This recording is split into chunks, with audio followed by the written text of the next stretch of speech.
Yeah. Does it feel that way to you? I mean, it does, but at the same time, I feel like it's flown by. It seems like yesterday I was playing with John, Eric, and Marcus, and here late nights working out. National championship. I mean, it flies by, but when you really think about it, that was 5 years ago. So. How much does it mean to you, the relationships you've had with guys like Marcus and John Wall? Each year, you play with a whole bunch of guys. Yeah, it definitely means the world to me. Being able to call those guys up, just chit chat, talk, whatever. Need something basketball-wise, or just talk to them how they're playing, how they're doing. Even outside of basketball, guys that I've met around here, media guys, different people around the program. It's good to connect with people, and I don't think that the fans understand that part of it. What do you see as a guy who's seen every team that has played for Cal? What do you see in this group? And what signs do you see that maybe this won't go the way last year went? Well, we've met with each other a lot, both as a team and then individual subgroups. I mean, with Cal, without Cal. It is kind of us against the world now. I mean, it's on us. It's not on anybody else. Kind of got our backs against the wall, fighting the way that we need to. Cal was saying a moment ago that he's still trying to decide whether to be a hard ass or whether to be a coach's player, go easier or lighten the mood somewhat. What do you think you guys would respond best to at this point? Whatever works. I mean, honestly, it's not anything that he can do. It's the way we take it, the way we take the messages, and the way that we play. He's not out there playing for us. He's not in between the lines. He can only do so much. Once you step across, there's no turning back. You just got to let it loose and play. What's the difference between Kentucky of the first 30 minutes against Florida and the last 10 minutes against South Carolina? All these other less consistent moments we've seen. I don't know. It's the same team. It's just a different mentality. I don't know what the mentality is and how it changes like that. Did you grow up wanting to play for Kentucky, John? Was that consumed with it? I did, and to a certain extent I did. I told you all before, I mean, once I started getting recruited, it just became another school. And then, I mean, Kentucky turned out to be the best fit for me, my family, and where I should go. And now I'm here. And the knee injury that you suffered, when you look back on it, what sort of effect do you think it ended up having on your career? Made me stay a year longer. It made me look at things in a different way, look at the relationships I had with people, helped me develop my sense for basketball, love for basketball in a different way and a new light, and just made me respect the game a lot more. What's kind of been your best moment, your best memory, maybe as a team and personally as well? As a team, I'd say it had to be, of course, win the national title. As a player personally,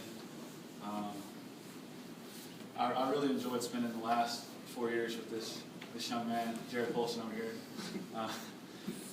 I mean, personally, it's not about on the court stuff. I enjoy late night workouts over here. I mean, I've done it with John, Eric, and Marcus. Jared and I have come over, Kyle when he was here. Different guys. That's what will mean the most to me after this. And just the relationship that I've had with people and the connections. What do you want to do next? I don't know. We'll see. I don't know. Nothing's set in stone yet, so we'll approach that when graduation comes. Will it be a basketball thing or something else? I don't know if I want to go get a job or if I'll want to go into coaching. I feel like I'd be a really good coach, but at the same time, I feel like I wouldn't be a really good coach. So, Why do you think that, John? why do I think I wouldn't be a really good coach? Either way. Because I would nitpick people to death. I'm very much a perfectionist when it comes to basketball. I know how it's supposed to be played. I know what it's supposed to look like, and I think that can go both ways. It's just at what level would that be? Is it a frustrating thing then, a guy that's a basketball perfectionist to play in a program where 5 to 7 guys come in every year that start out not knowing anything about how to play it the way it should be played? It's hard, and I think that's why coach has told me, or has called me a coach, because I'll get on different guys. I'll tell them, hey, you're supposed to do this, you're supposed to lift, you're supposed to cut back door when he turns his head. I mean, little stuff, and mostly it's just veteran stuff that Coach Cal sees. I mean, just veteran plays, hey, guys got an arm in, go up inside. If you do go into coaching, what will you take from Coach Cal, period? Well, I know the dribble drive offense in and out, so that's one thing. I know how to motivate players, how to make it a players program, and he's a good coach. He knows what he's doing. I would take everything from Cal. How much do you think Coach Rogan's presence as the coach, he took over as coach the last 10 minutes, was a factor in how the last 10 minutes unfolded, or what do you attribute that to? I mean, Coach Robert's a good coach. He's coached before.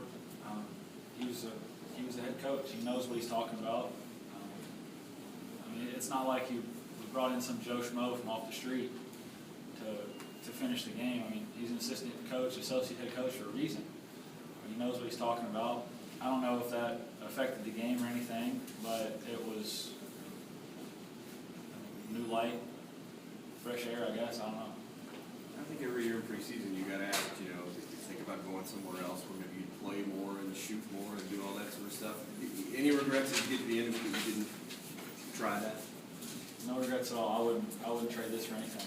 My experience in my 5 years here have been the best time of my life. And I don't know. I guess it's kind of hitting me right now that it's coming to an end. But oh well.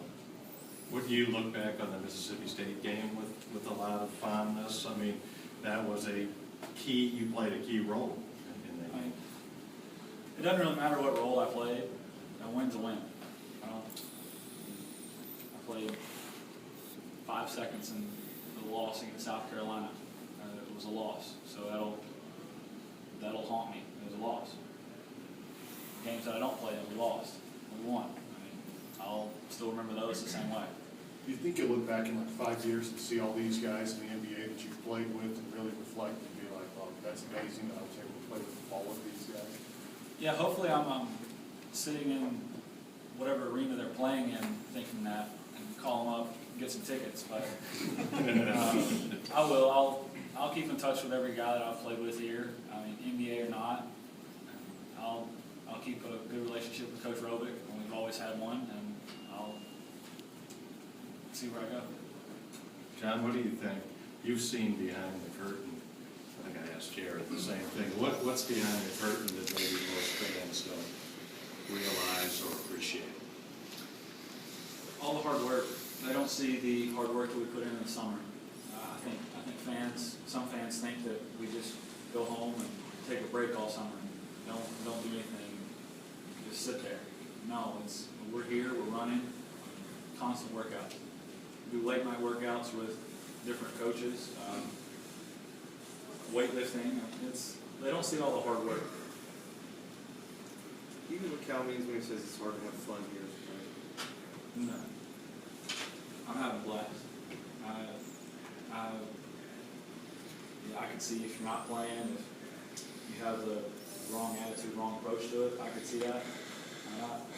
I'm having fun. Jared's, from what I can tell, having fun. All the guys this year, basketball's fun. If it's not, you need to go somewhere else and do something else with your life. Would you agree that you and Jared are fan favorites? And why do you think that is? Probably just because we're Kentucky kids. That's probably the only reason. You like the song? The song. It's just your name over and over again. Oh, the band? It's hilarious. I didn't realize what they were doing till like 2 or 3 games after they started it last year. It's pretty funny. Are you most likely to cry? Are you most likely to cry, Jared, that you? No, that's Jared. Honestly, I don't think either one of us will cry. We'll be happier. I mean,